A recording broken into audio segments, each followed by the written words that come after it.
तो साथियों नमस्कार, स्वागत है आप सबका आज के इस एपिसोड में। आशा करता हूं कि आप सब बहुत अच्छे होंगे। चलिए कुछ महत्वपूर्ण सवालों के जवाब आज भी ढूंढते हैं और निश्चित तौर पर ये आप सबके लिए महत्वपूर्ण होगा। टीजीटी, पीजीटी, एलटीएड, जेआईसी प्रवक्ता, असिस्टेंट प्रोफेसर और यदि आप जीडीसी की तैयारी कर रहे हैं तो उसके लिए भी। साथियों, government degree college Hindi GDC का नया बैच शुरू किया गया है। DEET+B 2025 का नया बैच शुरू किया गया है। यूजीसी नेट हिंदी का नया बैच शुरू किया गया है। इसके अलावा टीजीटी, पीजीटी, एलटीग्रेड, जेआईसी प्रवक्ता का प्रैक्टिस बैच शुरू किया गया है। इन सभी बैचेस से जुड़ने के लिए आप हमें सीधे व्हाट्सएप करके जुड़ सकते हैं। साथियों, हमारा नंबर वही पुराना वाला है। नंबर कौन सा है? 9628 95 92 37। तो इसी नंबर पर आपको हमको करना है व्हाट्सएप। नंबर क्या है? 9628 95 92 37। चलिए, क्लियर है सब कुछ? आगे बढ़ा जाए। एक बार सभी लोग बता दें, क्लियर है? आवाज आ रही है? Everything is okay and fine?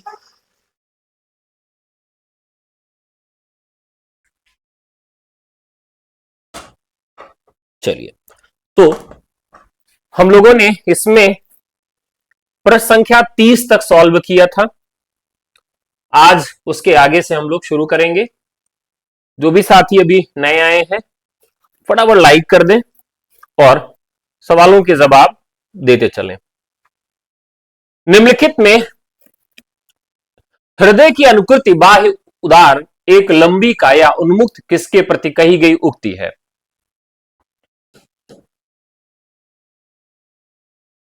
यहां पर एक सवाल है।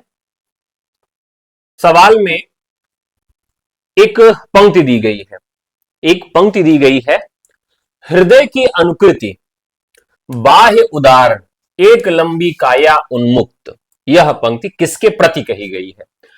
ऑप्शन में दिया गया है कवि के प्रति, मनु के प्रति, इड़ा के प्रति अथवा श्रद्धा के प्रति। कामायनी से ये बात कही गई है। किसके प्रति? कामायनी के प्रति कही गई है। कामायनी में सर्गों की संख्या कितनी है और उन सर्गों का क्रम, ये आपसे दोनों पूछा जाता है। तो कामायनी के सर्ग आप सबको याद है कि नहीं याद है? एक बार सब लोग बता दें। कामायनी के सर्ग यदि नहीं याद है तो आप सब याद कर लें, क्योंकि कामायनी के सर्ग आपसे पूछे जाएंगे। हो सकता है कि कामायनी के सर्गों का क्रम पूछ लिया जाए। कामायनी के चिंता, आशा, श्रद्धा, काम, वासना, लज्जा, कर्म, ईर्ष्या, ईड़ा, स्वप्न, संघर्ष, निर्वेद, दर्शन, रहस्य और आनंद। तो इस तरीके से इसका क्रम भी पूछा जा सकता है। तो हृदय की अनुकृति बाह्य उदार एक लंबी काया उन्मुक्त, यह श्रद्धा के प्रति कहा गया है। किसके प्रति कहा गया है? श्रद्धा के प्रति कहा गया है। तो निश्चित तौर पर यह किस सर्ग से लिया गया है? तो यह श्रद्धा सर्ग की पंक्ति है। किस सर्ग की पंक्ति है? श्रद्धा सर्ग की है। इसमें सबसे पहला सर्ग कौन सा है? सबसे पहला सर्ग है चिंता और सबसे अंत में कौन सा आता है? आनंद आता है। यानी शुरुआत चिंता से होती है और समाप्ति किससे होती है? आनंद से होती है। ठीक है। और कामायनी है क्या? कामायनी का मुख्य उद्देश्य क्या है? तो कामायनी क्या करती है? जीवन को गतिशील बनाए रखने के लिए परिवर्तन है। यानी जो मनु है वो जीवन से हार चुके थे, उनको लगता था कि सर्वस्व खत्म हो चुका है, लेकिन श्रद्धा आती है और बताती है कि अभी भी आप जीवन को गतिशील बनाए रख सकते हो। अगला सवाल, यह भी कोई देश है महाराज, किस विधा की रचना है? यह भी कोई देश है महाराज, किस विधा की रचना है? ये आपको बताना है। तो यहां बात करें तो सीधे सीधे लग रहा है कि यहां किसी देश की बात की गई है। देश की बात की गई, इसका मतलब यहां पर वो घूमने टहलने जरूर गए होंगे। अब घूमने गए होंगे इसका मतलब है कि इसमें यात्रा की बात होगी। तो राइट आंसर हो जाएगा, यह भी कोई देश है महाराज, यात्रा साहित्य है। ठीक है, तो ये बहुत ही महत्वपूर्ण है। अगला अगला सवाल है, लोक साहित्य जनता का वह साहित्य है जो जनता के द्वारा जनता के लिए लिखा गया हो। लोक साहित्य की यह परिभाषा किसने दी है? लोक साहित्य की यह परिभाषा किसने दी है? हाँ, अनिल यादव की कई रचनाएं हैं जो बहुत महत्वपूर्ण होती हैं। जैसे नगर बधुएं भी अखबार पढ़ती हैं, अखबार पढ़ती हैं। मतलब इस तरह से कई इनकी रचनाएं हैं जो काफी महत्वपूर्ण है। लोक साहित्य जनता का वह साहित्य है जो जनता के द्वारा जनता के लिए लिखा गया हो। इसके रचनाकार यानी इस पंक्ति को किसने लिखा है? तो यहां पर एक नाम आता है कृष्णदेव उपाध्याय का।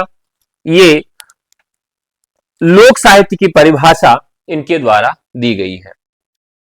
अगला सवाल है, निम्नलिखित समीक्षकों में एक मार्क्सवादी समीक्षक है। मैंने कल भी इस तरह के सवाल सॉल्व कराए थे। मार्क्सवादी समीक्षक, मनोविश्लेषणवादी समीक्षक, प्रभाववादी समीक्षक, रसवादी समीक्षक, छायावादी समीक्षक,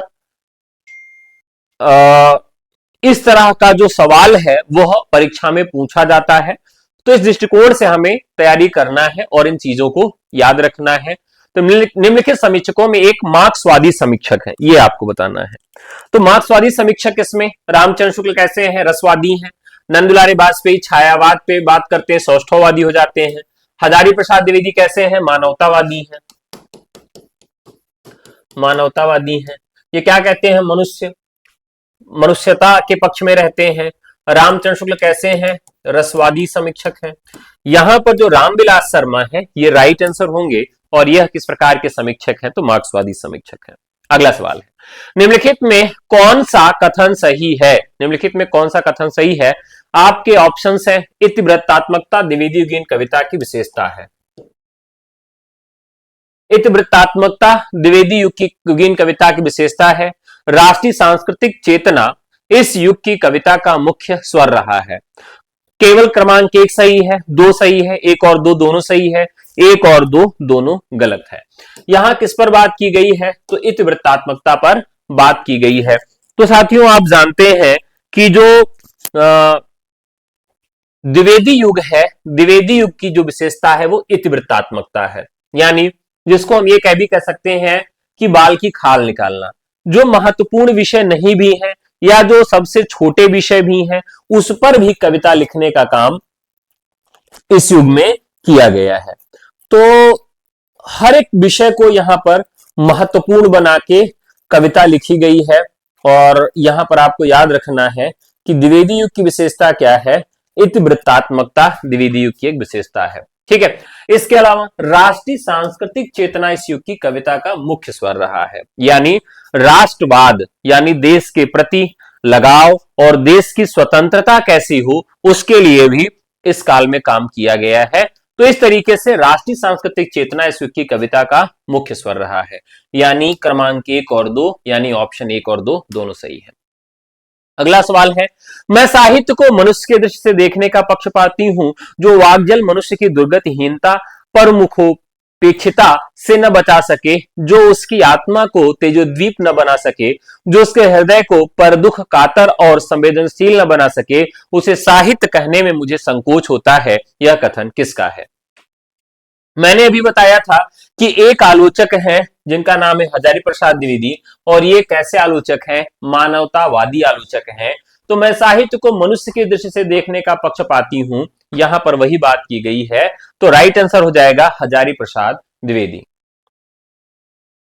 अगला सवाल है, लालटेन शब्द किस भाषा का है? लालटेन शब्द किस भाषा का है? अब देखिए बात कर लेते हैं, जब भारत अंग्रेज आए, माने भारत में अंग्रेज जब आते हैं तो वो बहुत सारा इनोवेशन लेके आते हैं।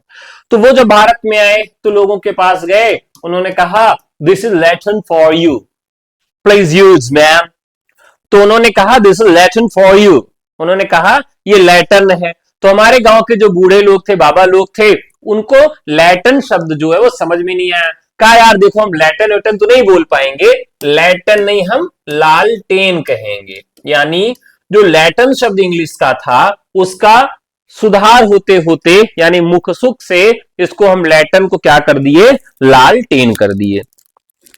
लेकिन सवाल यह उठता है कि यह किस तरह का शब्द है? तो साथियों एक चीज ध्यान में रखिएगा, जितने भी चीजें जिस देश ने बनाई, जो उसका इनोवेशन है वही हमेशा रहेगा।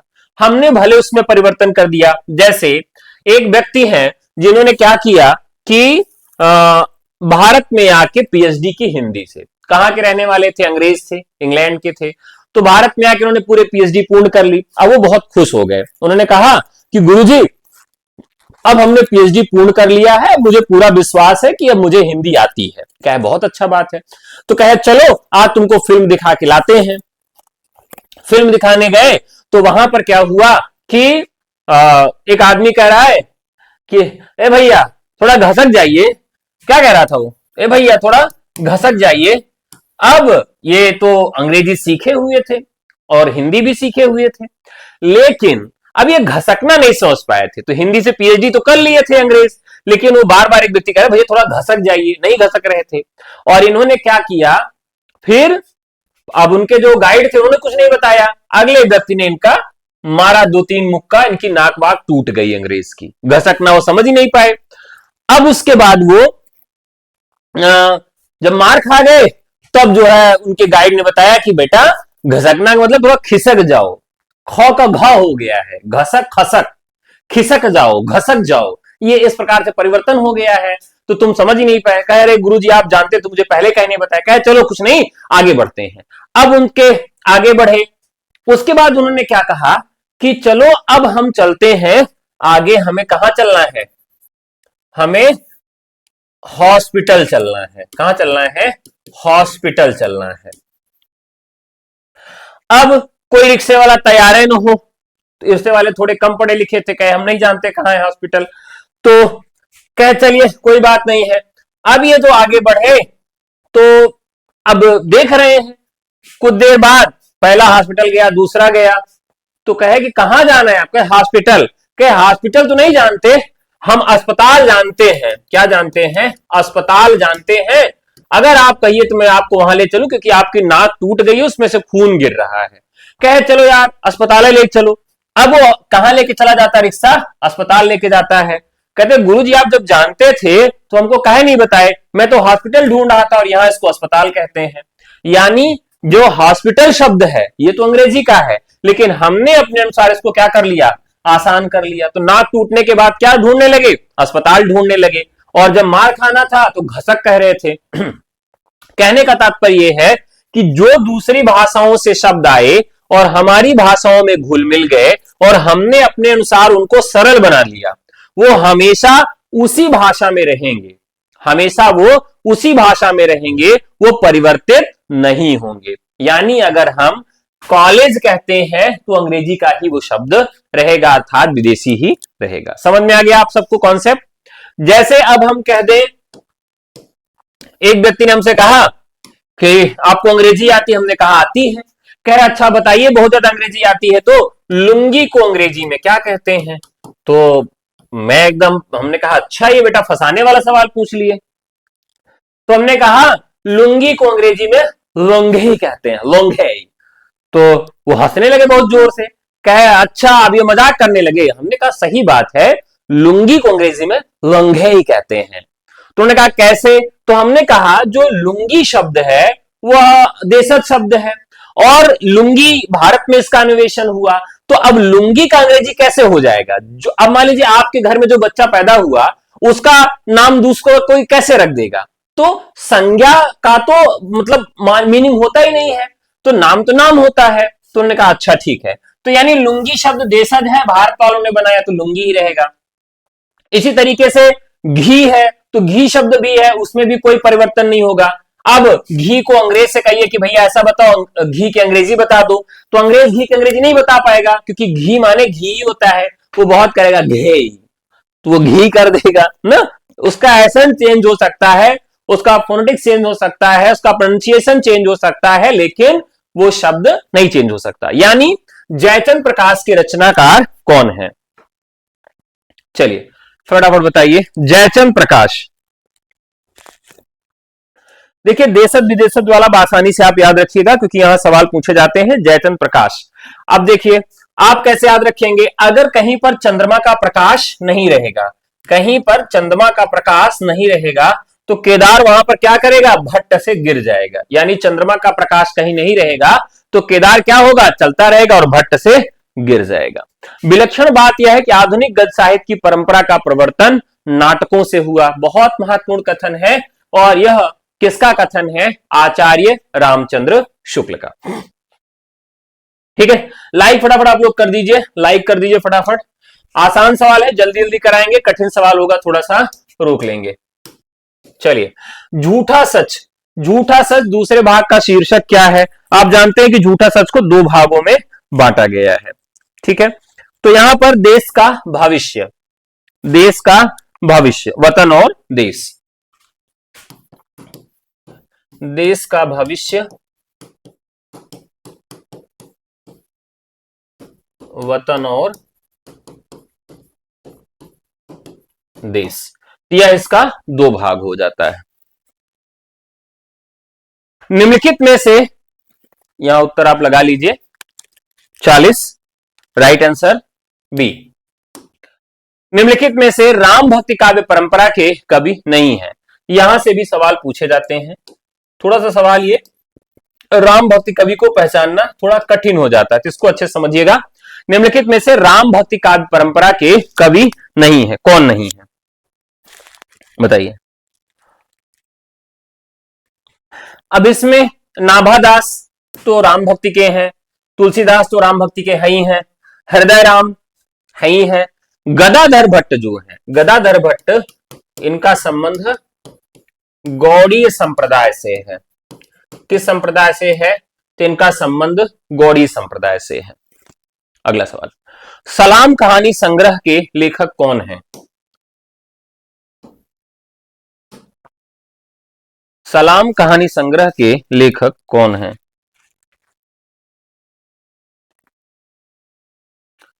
अब देखिए यहां पर सलाम, घुसपैठिए, इस तरह की कई कहानियां उन्होंने लिखी हैं।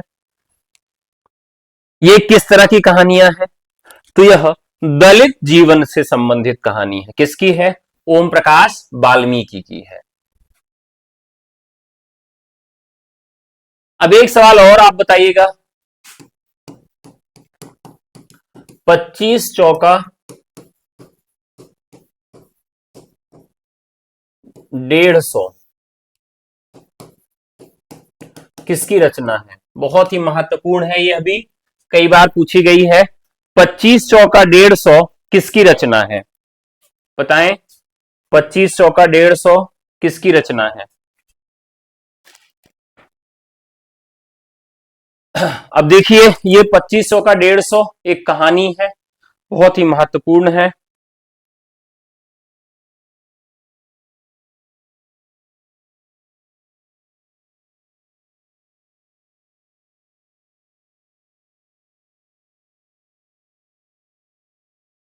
अब इसमें लेखक ने जाति पाति का विरोध किया है और वो बताते हैं कि अगर दलितों के लिए बात की जाए तो 25 चौका 100 न होके 150 होता है, और यह भी ओम प्रकाश वाल्मीकि की बहुत महत्वपूर्ण कहानी है। किस्सा और दृष्टि को जोड़ने वाला तत्व उपन्यास में चरित्र सृष्टि है, कथन किसका है?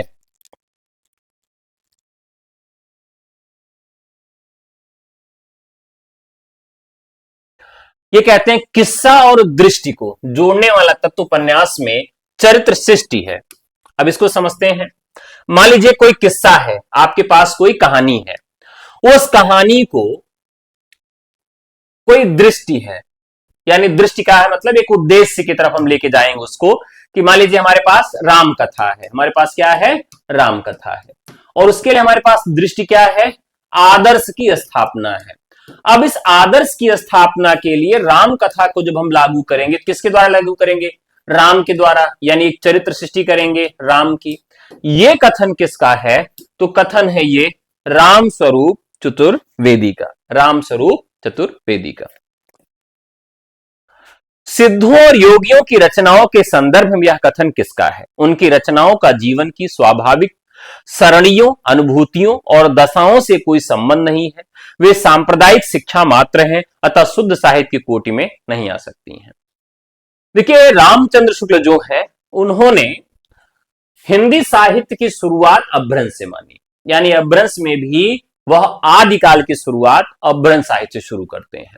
उसके पहले को साहित्य मानने के लिए तैयार ही नहीं थे। क्यों नहीं मानते थे? क्योंकि उनको वो सांप्रदायिक साहित्य मानते थे। सांप्रदायिक साहित्य मानते थे, यानी सिद्धों और योगियों की रचनाओं को, सिद्धनाथ इत्यादि को वो किसमें रखते थे?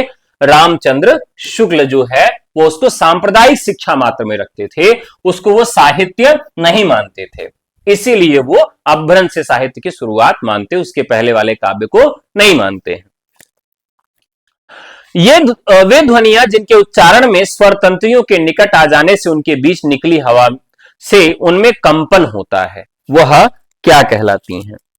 अब इस प्रकार के जो सवाल हैं वह भी आपसे पूछे जा सकते हैं। काकल्य, अलिजिह्वा और स्वर यंत्र। काकल्य, स्वर यंत्र,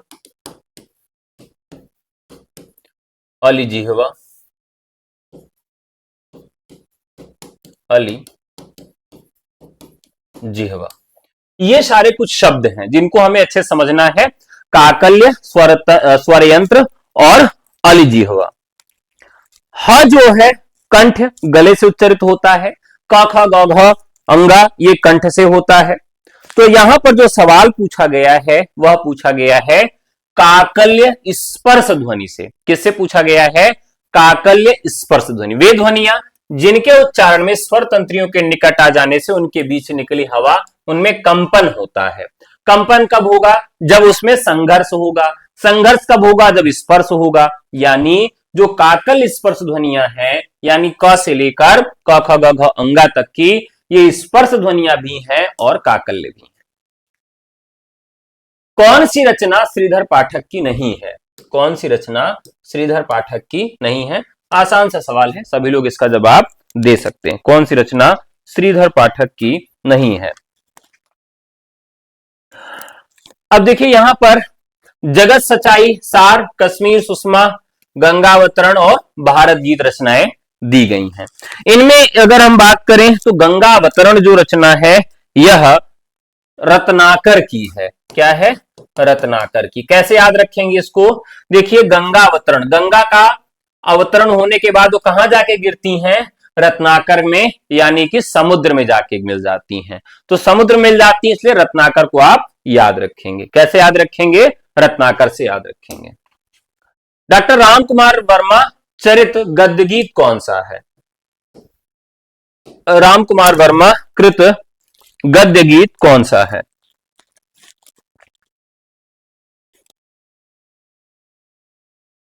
चलिए अब देखिए यहां पर इन्होंने एक गद्य गीत लिखा है जिसका नाम क्या है? हिमहास है।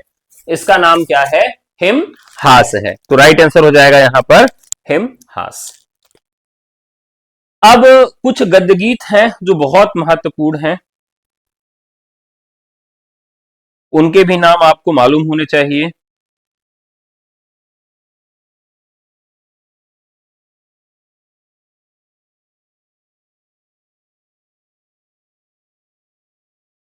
गद्य गीत,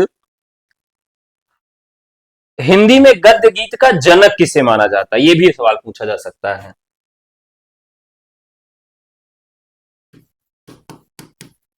हिंदी में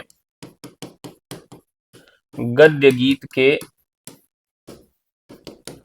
जनक, हिंदी में गद्य गीत के जनक कौन माने जाते हैं? तो राय कृष्ण दास माने जाते हैं। कौन माने जाते हैं? राय कृष्ण दास जो है वह हिंदी में गद्य गीत के जनक माने जाते हैं।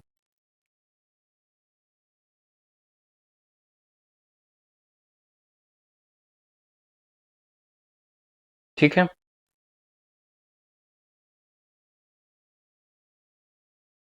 आगे बढ़ते हैं। इनमें से किसने अपने हिंदी साहित्योतिहास में आदिकाल को संधिकाल तथा चारण काल नामक दो उपशीर्षकों में विभाजित किया? यानी आदिकाल का ही दो नामकरण इन्होंने किया है। किसने किया है? तो राइट आंसर हो जाएगा संधिकाल और चारण काल। 750 से 1000 और 1000 से 1375। 750 से 1000 और 1000 से 1375 संवत, यह इसका काल निर्धारण किया गया। यानी संधि काल का जो समय है यह रखा गया और चारण काल का जो समय है ये रखा गया। यानी जिन लोगों ने 1000 से 1375 तक आदिकाल का समय रखा था, उसमें उन्होंने संधि काल का समय 750 से 1000 और चारण काल को 1000 से 1375 तक माना। यहां एक सवाल आपसे पूछा जाएगा कि किसने आदिकाल का समय क्या रखा, ये आप जरूर याद रखिएगा। हजारी प्रसाद द्विवेदी ने आदिकाल का समय क्या माना है, रामचंद्र शुक्ल ने, द्विवेदी और रामकुमार वर्मा ने, गणपति चंद्र गुप्त ने, तो विभिन्न इतिहासकारों ने आदिकाल की समय सीमा की शुरुआत कहां से मानी है, यह सवाल आप जरूर याद रखिएगा। अगला सवाल है, आचार्य हजारी प्रसाद द्विवेदी द्वारा लिखित उपन्यास कौन सा है? अब देखिए इनके उपन्यास कैसे याद रखेंगे, बाण चार पुन पोथा, इसका एक क्रम है, कैसे याद रहेगा, बाण चार पुन पोथा। यानी एक बच्चे को आप क्या कहते हैं कि पहले बाण मारते हैं 4 बार, फिर उससे कहते हैं कि बेटा किताब उठा लो, पोथा उठा लो। तो इसका क्रम ऐसे याद रखेंगे, बाण चार पुन पोथा। किसकी रचनाएं हैं, तो ये बाणभट्ट की आत्मकथा, चार चंद्रलेख, पुनर्नवा और अनाम दास का पोथा। ये आप इसको जरूर याद रखिएगा, यहां से सवाल भी पूछा जाता है। ठीक है, अभी आप देखेंगे तो असिस्टेंट प्रोफेसर में भी इससे संबंधित एक सवाल पूछा गया था। अब यहां पर पुनर्नवा जो है हजारी प्रसाद द्विवेदी का उपन्यास है, 1973 में लिखा गया था।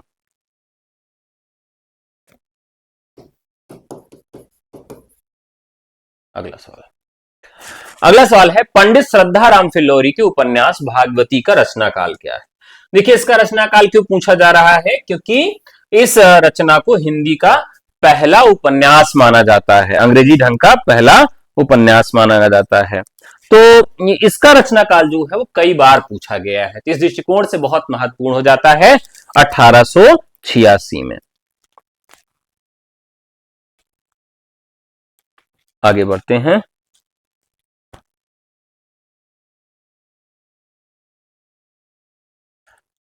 परीक्षा गुरु आता है वो 82 में आता है।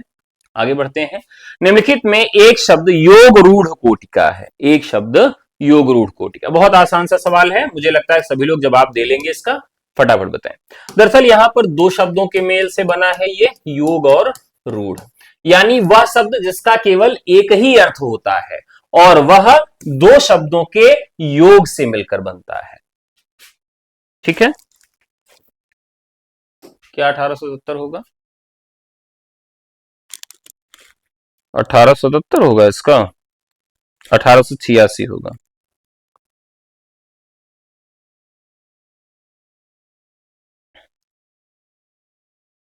चलिए आगे बढ़ते हैं। तो योग रूढ़ का मतलब क्या होता है, योग रूढ़ का मतलब क्या होता है कि जहां पर, अब देखिए यहां पर रेलगाड़ी है, तो रेल अंग्रेजी का शब्द है और गाड़ी जो है वह हिंदी का शब्द है, तो यह क्या हो जाएगा, यह क्या हो जाएगा, रेलगाड़ी क्या हो जाएगा, यह भी ध्यान रखने वाला बात है।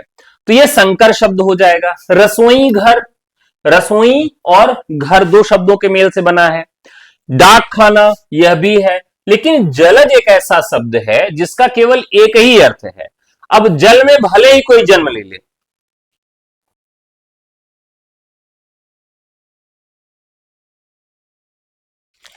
अच्छा चलिए पहले इसी बात कर लेते हैं। बहरहाल इस पे मैंने कई बार बात किया है। भागवती उपन्यास का रचना काल,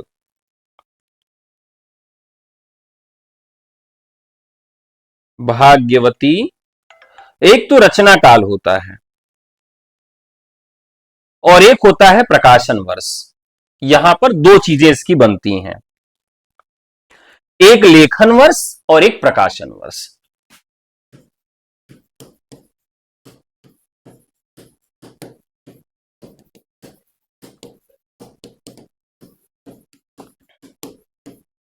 इन दोनों में आप अंतर जानते हैं कि नहीं जानते हैं, लेखन वर्ष और प्रकाशन वर्ष में?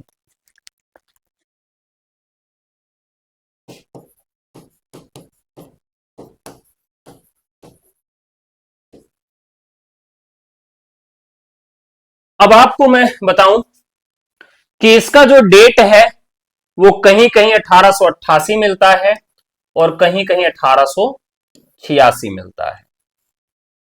अब आप सब समझ गए, कंफ्यूजन दूर हो गया। अब यहां अगर 88 होता तो 88 सही लगाया जाता, लेकिन 88 नहीं है। तो जब भी बात आए तो यहां पर लेखन वर्ष की बात करें तो 1877 है, और प्रकाशन वर्ष की बात करें तो वह, अगर इस तरह से सवाल पूछा जाए कि लेखन वर्ष क्या है, तभी आपको 77 लिखना है, नहीं हमेशा प्रकाशन वर्ष ही पूछा जाता है, हमेशा प्रकाशन वर्ष ही पूछा जाता है। सवाल हमेशा प्रकाशन वर्ष से ही पूछा जाता है। अगर पूछ ले लेखन वर्ष, तब आपको वो जवाब देना है। ठीक है, अगला, तो वहां पर जलज हो जाएगा, जल में जन्म लेने वाला। अगला सवाल, निम्नलिखित में से सही युग्म का चयन करिए। 420% यशपाल, चंदन महायश महाशय, रांगे राघव, डॉक्टर कृष्णचंद्र, मंगला, उपेन्द्र नाथ अस्क। सही युग्म का तो मंगला जो है यह उपेन्द्र नाथ अस्क का है, यह सही है। उपेन्द्र नाथ द्वारा रचित एकांकी तौलिया है, और उसमें एक पात्र है जिसका नाम क्या है, मंगला। तौलिया, तौलिया क्या है, एक एकांकी है।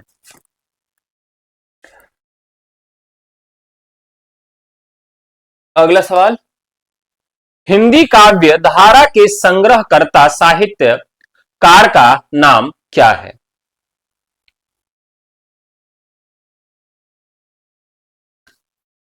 चलिए नमस्कार, हिंदी काव्य धारा के संग्रहकर्ता साहित्यकार का नाम क्या है। हिंदी काव्य धारा की बात की गई है। देखिए बहुत ही महत्वपूर्ण सवाल है और कई बार पूछा गया, आसान भी है, इसमें कोई दिक्कत नहीं है। पंडित राहुल सांकृत्यायन ने हिंदी काव्य धारा का संग्रह किया था। ठीक है, इन्हें यात्रा साहित्य का पितामह भी कहा जाता है। क्या कहा जाता है, यात्रा साहित्य का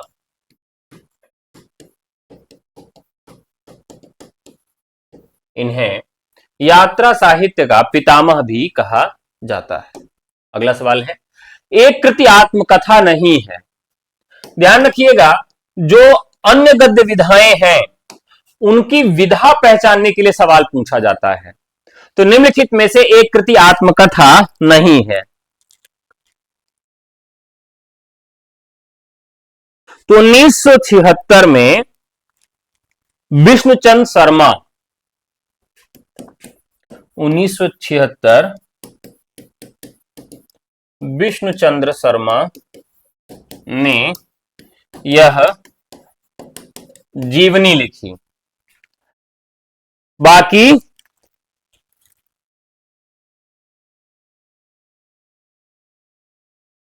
गोपाल, हिंदी के प्रथम जीवनीकार गोपाल शर्मा शास्त्री हैं, उन्होंने दयानंद दिग्विजय लिखा था। साचर है समय, बहुत महत्वपूर्ण है, किसका है, राम दरस मिश्र की है, कई बार पूछी गई है। यौवन के द्वार पर वेदराज उपाध्याय,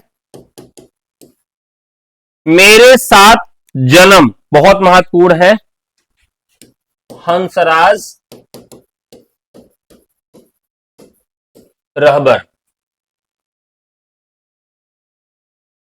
अगला सवाल है, बिहारी का गागर में सागर भरने का जो गुण इतना प्रसिद्ध है वह बहुत कुछ रूढ़ की स्थापना से संभव हुआ है, यह कथन किसका है। यह तो कथन एकदम स्पष्ट है, किसके द्वारा कहा गया है, तो आचार्य रामचंद्र शुक्ल, आचार्य रामचंद्र शुक्ल, राइट आंसर। ऋण जल धन जल किस विधा की रचना है, बहुत ही महत्वपूर्ण सवाल है। ऋण धन ऋण जल और धन जल। तो यह क्या है, रिपोर्ताज है, और यह ऋण जल का मतलब क्या हो गया, सूखा, और धन जल का मतलब क्या हो गया, बाढ़। फणीश्वरनाथ रेणुका है, बहुत ही महत्वपूर्ण है। और जो ये रिपोर्ताज लिखे जाते हैं, इनका विषय भी आपको मालूम होना चाहिए। ये किन किन विषयों पर लिखे जाते हैं रिपोर्ताज, तो ये बाढ़, सुनामी, सूखा और युद्ध, यानी जितनी भी आपदाएं हैं, वो चाहे मानवीय आपदाएं हो, चाहे वो दैवीय आपदाएं हो, उन आपदाओं के लिए ही लिखा जाता है। एक बार लाइक आप लोग बढ़ा दीजिए, लाइक और बढ़ा दीजिए। तो क्या था कि द्वितीय विश्व युद्ध में इतने सारे लोग मारे गए कि जो रिपोर्टर रिपोर्टिंग करने के लिए जाते थे, उनको बड़ा दुख होता था, और वो अगर सेम उसी तरीके से चीजों को न्यूज में रख दे, समाचार पत्रों में रख दे, तो बड़ी भयावह स्थिति पहुंच जाए पाठकों के सामने। तो उसे थोड़ा सा बदल के साहित्यिक ढंग से प्रस्तुत किया जाने लगा, और उसी समय इस विधा का जन्म हुआ। यानी द्वितीय विश्व युद्ध के आसपास रिपोर्ताज विधा का जन्म होता है। ठीक है,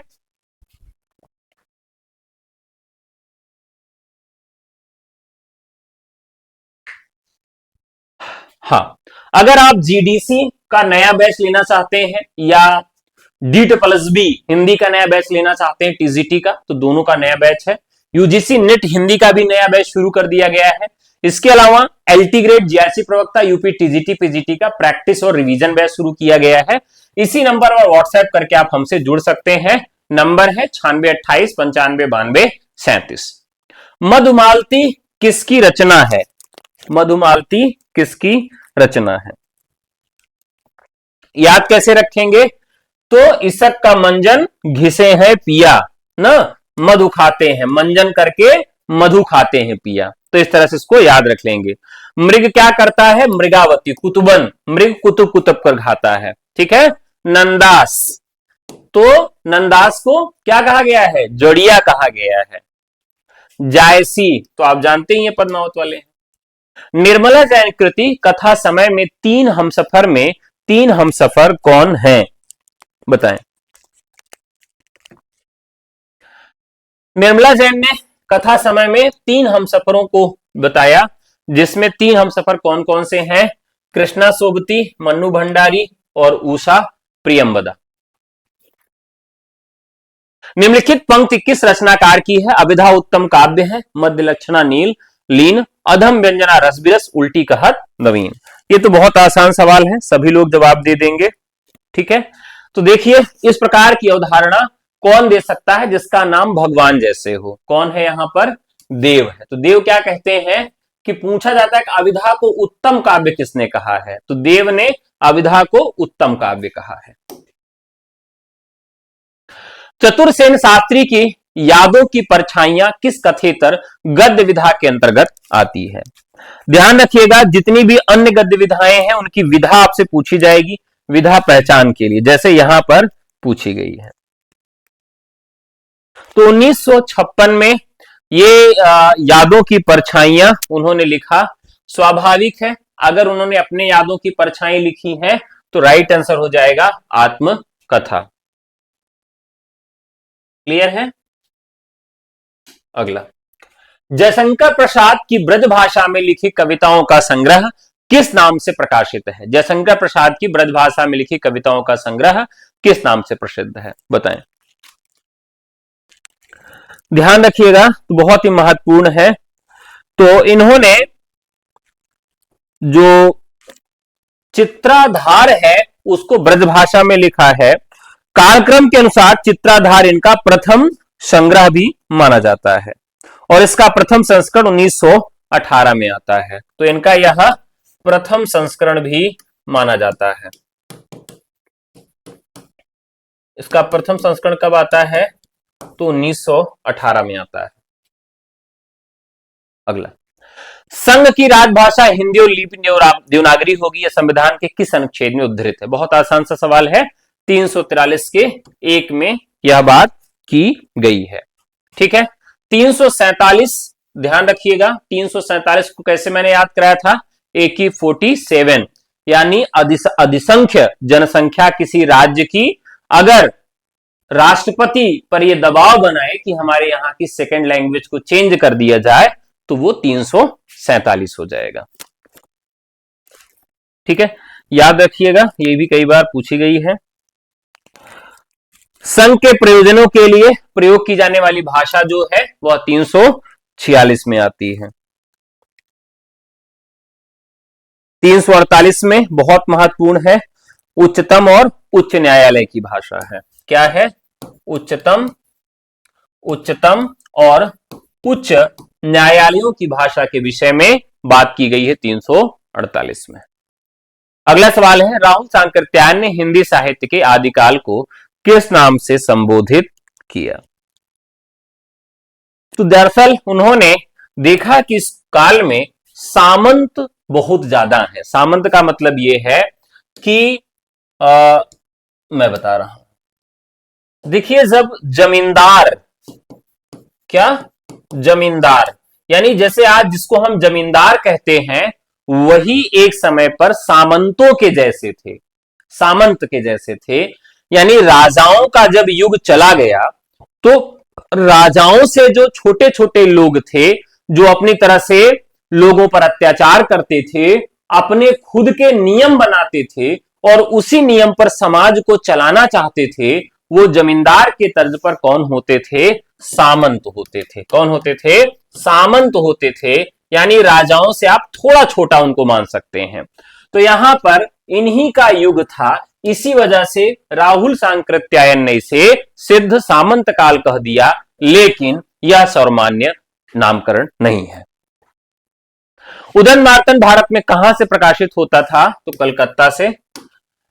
आचार्य रामचंद्र ने रीतिकाल का आरंभ किस कवि से माना है? वाह, बहुत बढ़िया सवाल है, फटाफट बताएं, देखते हैं कितना लोग सही जवाब देते हैं। बताएं। तो शुक्ल जी जो है, मैंने आपको बताया था कि शुक्ल जी रसवादी आचार्य चिंतामणि को मानते हैं रीतिकाल का प्रवर्तक। क्यों केशव को नहीं मानते? क्योंकि केशव जो थे वो अलंकारवादी आचार्य थे।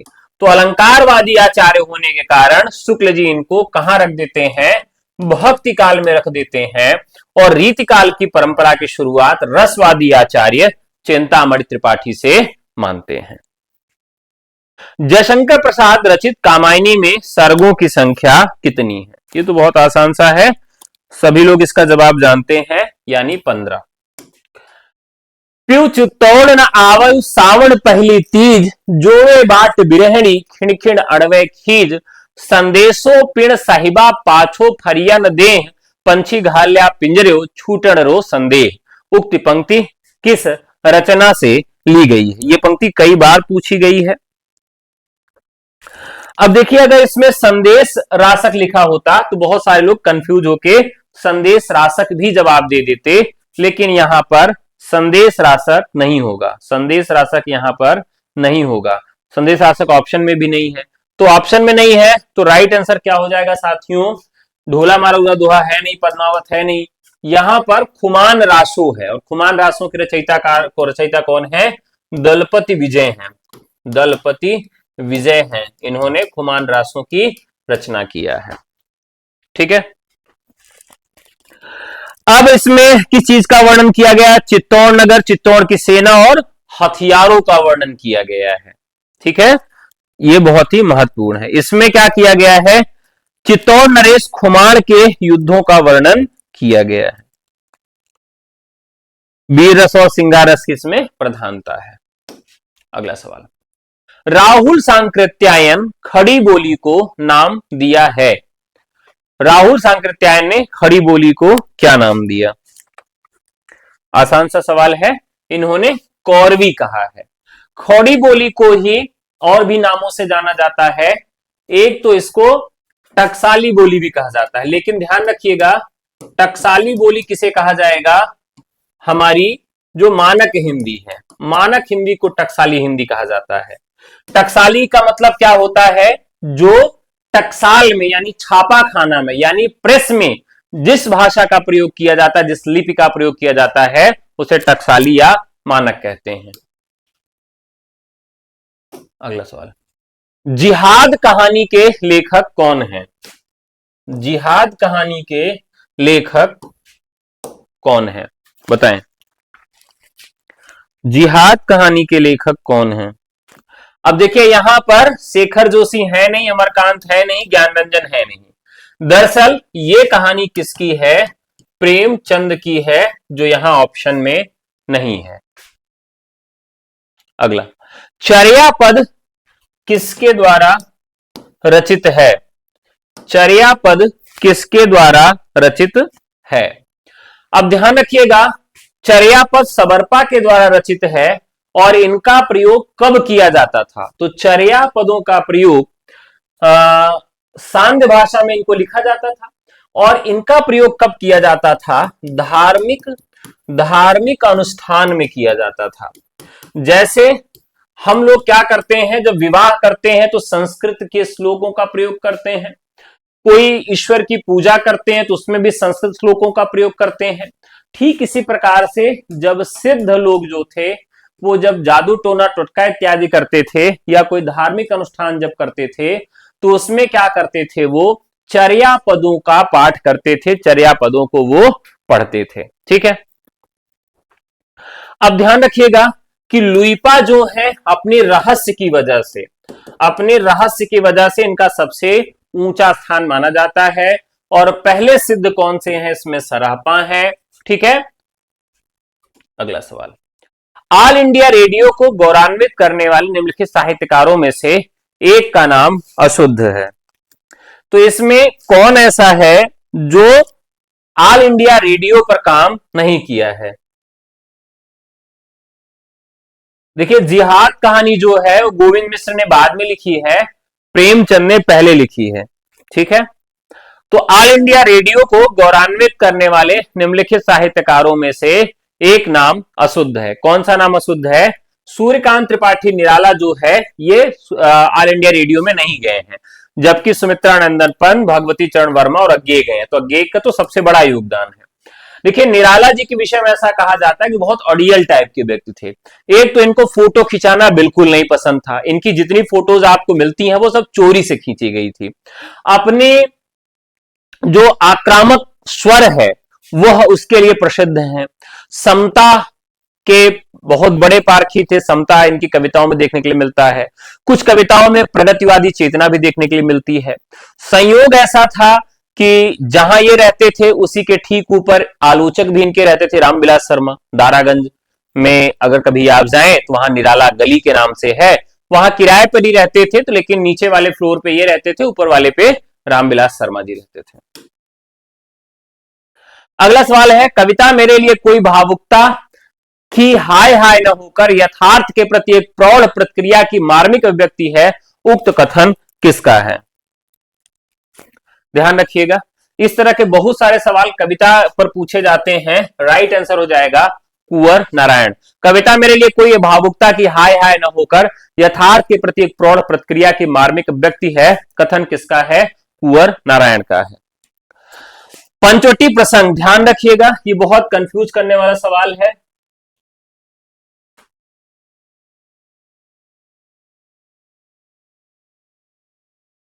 ये बहुत महत्वपूर्ण है।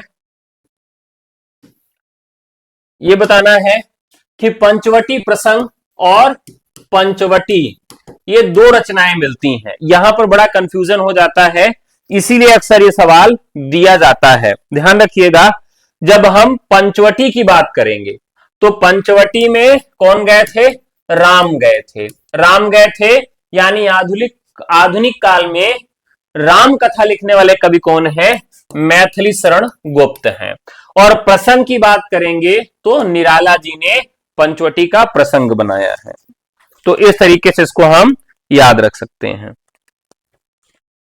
पंचवटी प्रसंग निराला का है, एक लंबी कविता है।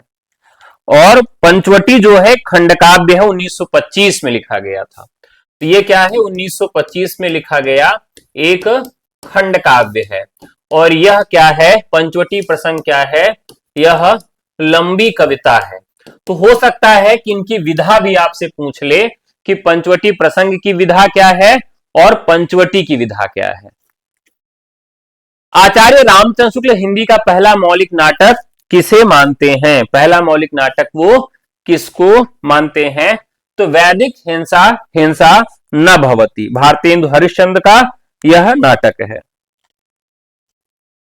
वैदिक हिंसा हिंसा न भवती। प्राचीन श्रेणी के इस नाटक में क्या किया गया है? पशु बलि का विरोध किया गया है। क्या किया गया है? पशु बलि का विरोध किया गया है। और इसी को रामचंद्र शुक्ल क्या मानते हैं? पहला नाटक मानते हैं।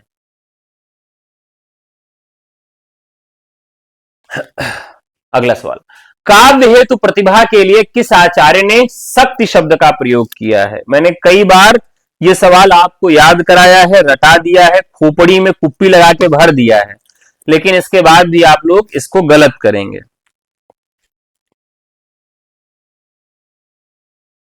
बताएं।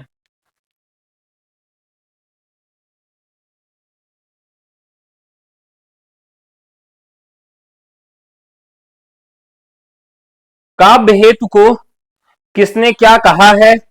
यह सवाल बहुत बार पूछा गया है।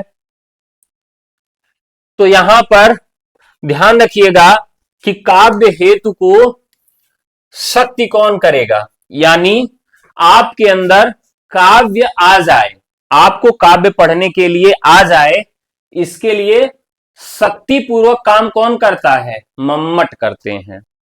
मम्मट का मतलब मां करती है। तो आपको काव्य की शक्ति आ जाए, आपको काव्य पढ़ना आ जाए, इस हेतु शक्ति प्रदर्शन करके आपको कौन पढ़ाती है? मां पढ़ाती हैं। ठीक है।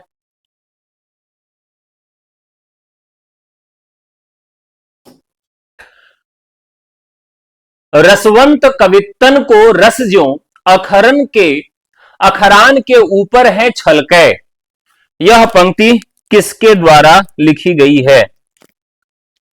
तो पंक्ति किसके द्वारा लिखी गई है? चिंतामणि के द्वारा। एक कहानी यह भी किस लेखिका की आत्मकथा है? बहुत ही महत्वपूर्ण रचना है एक कहानी यह भी।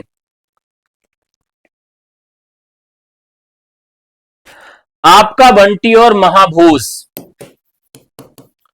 आपका बंटी और महाभूस, ये दो रचनाएं भी इन्हीं की हैं। और राइट आंसर हो जाएगा कौन? मन्नू भंडारी। निराला की साहित्य साधना के लेखक कौन है? यह भी काफी महत्वपूर्ण सवाल है।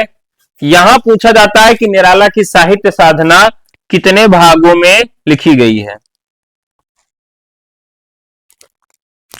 1970 में साहित्य अकादमी पुरस्कार भी इससे मिलता है। 1970 में साहित्य अकादमी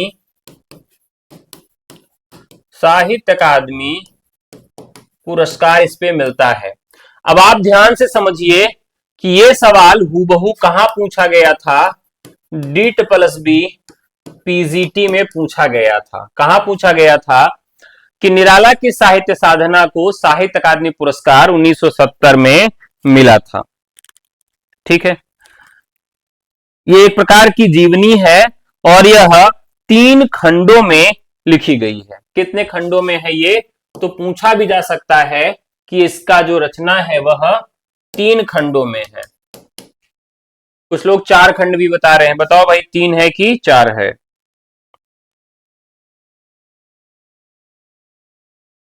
निराला की साहित्य साधना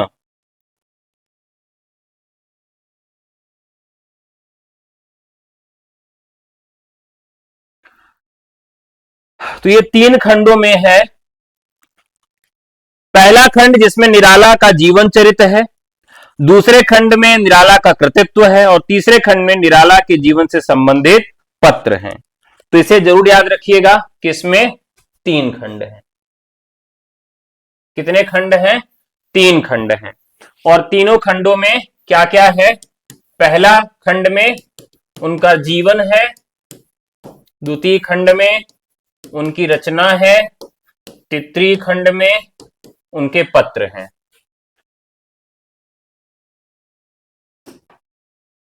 अगला सवाल है, निम्नलिखित में सही अवधारणा का चुनाव करें। देखिए, सबसे खतरनाक सवाल साथियों यही होते हैं, इन्हीं से बच के रहना है। द्विवेदी युग में सुधारवादी नैतिकता ने कवियों को प्रेम कविता लिखने की प्रेरणा दी। छायावादी युगीन कविताओं में स्त्री पुरुष संबंधी नवीन नैतिकता की प्रतिष्ठा हुई। बताएं, बहुत ही महत्वपूर्ण सवाल है, ध्यान रखिएगा कि द्विवेदी युग में सुधारवादी नैतिकता ने कवियों को प्रेम कविता लिखने की प्रेरणा दी।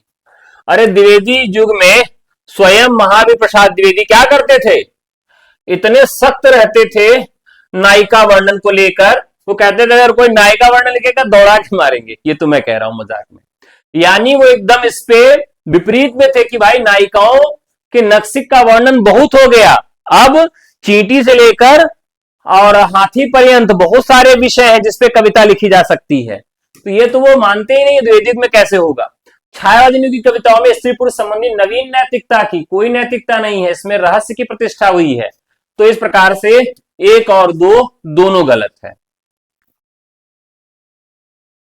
दैनिक आज के प्रथम प्रधान संपादक कौन थे? देखिए, अब तो मुझे लगता है कि आज बंद हो गया, लेकिन बहुत सस्ता पेपर है, अच्छा पेपर भी था और इससे सवाल बहुत बार पूछे जाते हैं। एक समय इसकी बहुत प्रतिष्ठा थी। तो बाबू राव विष्णु पराडकर, बाबू राव विष्णु पराडकर।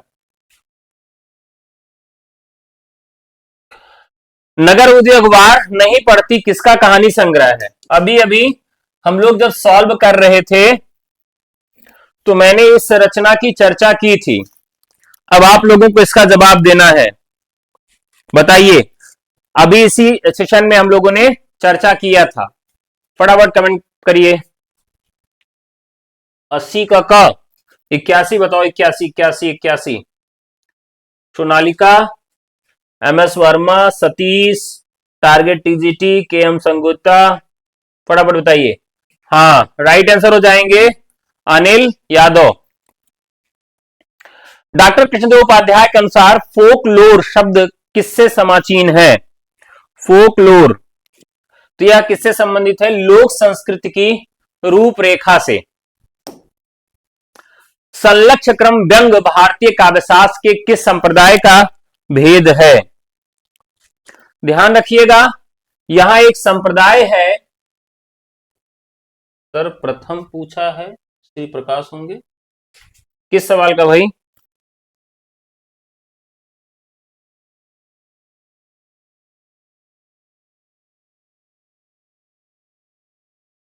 देखो इसमें क्या पूछा है, प्रथम प्रधान संपादक पूछा है। तो दैनिक आज के जो संस्थापक थे वो शिव प्रसाद गुप्त थे और इसकी स्थापना शिव प्रसाद गुप्त ने 1920 में की थी। 1943-1947 को छोड़कर बाबू राव विष्णु पराडकर जो है इसके संपादक रहे हैं।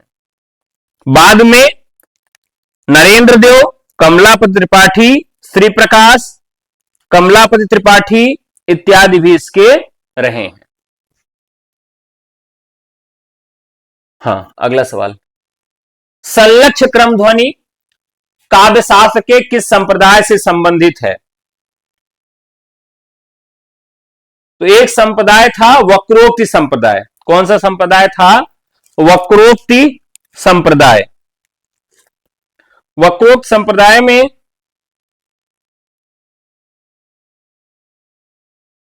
इसी का भेद किया गया था, संलक्ष्य क्रम और असंलक्ष्य क्रम, इसके 2 भेद थे, संलक्ष्य क्रम ध्वनि और असंलक्ष्य क्रम ध्वनि। यानी यह किससे संबंधित है? तो यह वक्रोक्ति संप्रदाय से संबंधित है। निम्नलिखित कृतियों में से कौन सी कृति भारतेंदु हरिश्चंद्र द्वारा रचित नहीं है? भारतेंदु हरिश्चंद्र द्वारा रचित नहीं है। तो पावस पयोनिधि यह रचना गोविंद गिल्ला भाई की है। बाकी वर्षा विनोद, गीत गोविंदन और वेणुगीत भारतेंदु हरिश्चंद्र की है। महिला रचनाकार की कृतियां अपनी संवेदनशीलता, तार्किकता और तेवर में बेहद पठनीय होते हुए भी आलोचना के ठंडेपन की शिकार हैं। उक्त कथन किसका है? ठीक है, तो यह एक अनामिका है जो एक स्त्री आलोचक है। तो राइट आंसर हो जाएगा अनामिका। कलि कुलिस जीव निस्तार हित वाल्मीकि तुलसी भयो, यह उक्ति किसके द्वारा है? तो यहां राइट आंसर हो जाएगा नाभादास। तो नाभादास ने विभिन्न कवियों के विषय में कुछ उक्तियां लिखी हैं। विभिन्न कवियों के विषय में कुछ उक्तियां लिखी, उसी में कलि कुलिस जीव निस्तार हित वाल्मीकि तुलसी भयो, यह नाभादास के द्वारा यह लिखा गया है। अगला, निम्नलिखित में से कंठ ध्वनि कौन सी है? निम्नलिखित में से कंठ ध्वनि कौन सी है? तो अकुह विसर्जनीय नाम कंठा होता है, यानी क। चक्करदार चोरी उपन्यास के लेखक कौन हैं? चक्करदार चोरी उपन्यास के लेखक कौन हैं? बताएं। तो यहां पर गोपाल राम गहमरी है और इन्होंने उपन्यास भी लिखे, पत्रकारिता भी की। इन्होंने 38 वर्ष तक एक पत्रिका निकाली। पत्रिका का नाम क्या था? जासूस था। यानी जासूसी का इनको बहुत शौक था गोपाल राम गहमरी को, और 38 वर्ष तक इन्होंने जासूस नामक पत्रिका निकाला। 200 से अधिक इन्होंने उपन्यास भी लिखे हैं।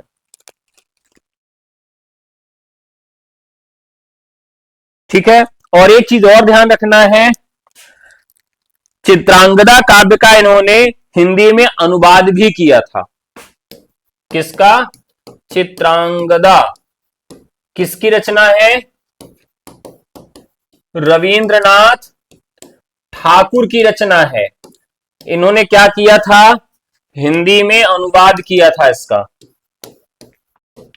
आजकल ट्रेंड बन गया है कि जो रचनाएं अनुवाद वाली हैं या अन्य भाषाओं में जिनका अनुवाद हुआ है, उससे भी संबंधित सवाल बनने लगे हैं।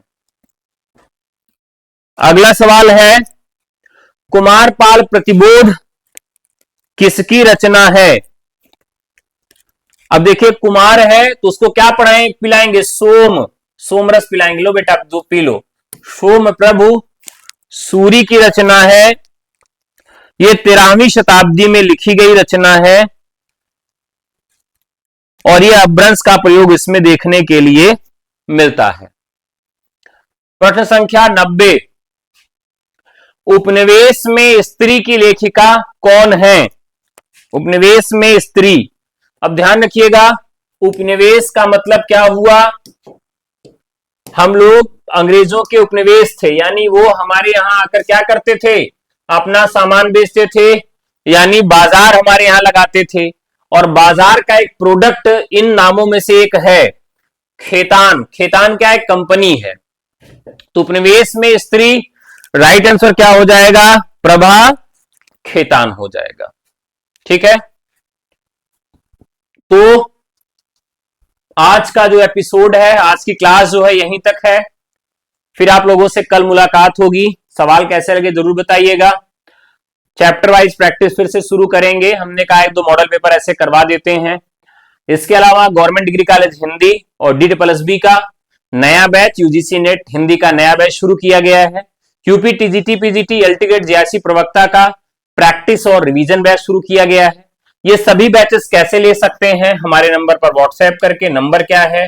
9628 95 92 37। तो कल मिलते हैं फिर साथियों। तब तक के लिए नमस्कार, जय हिंद, धन्यवाद।